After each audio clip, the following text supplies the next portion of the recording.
इयत्ता तिसरी बालभारती 15वी कविता सुट्टीच्या दिवसात.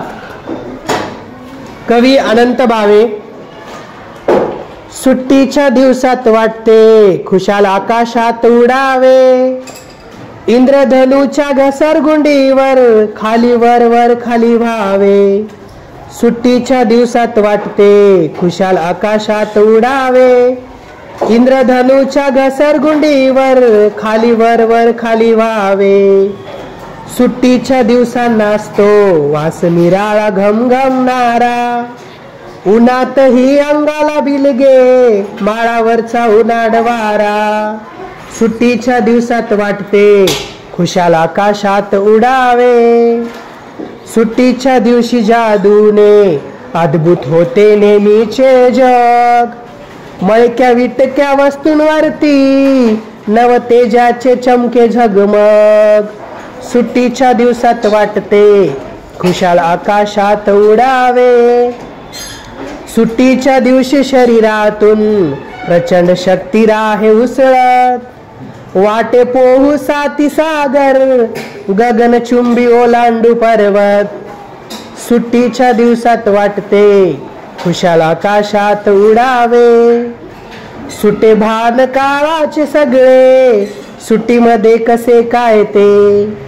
आठवड्या महिन्या वर्षांचे कालचक्र मोडूनच पडते.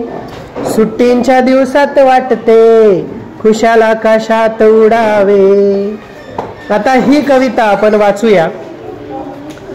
सुट्टीच्या दिवसात वाटते खुशाल आकाशात उडावे, इंद्रधनुच्या घसरगुंडीवर खाली वर वर खाली व्हावे. सुट्टीच्या दिवसांना असतो वास निराळा घमघमणारा, उन्हातही अंगाला विलगे माळावरचा उन्हाळ वारा. सुट्टीच्या दिवशी जादूने अद्भुत होते नेहमीचे जग. मळक्या विटक्या वस्तूंवरती नवतेजाची चमके झगमग. सुट्टीच्या दिवशी शरीरातून प्रचंड शक्ती राही उसळत. वाटे पोहू साती सागर गगनचुंबी ओलांडू पर्वत.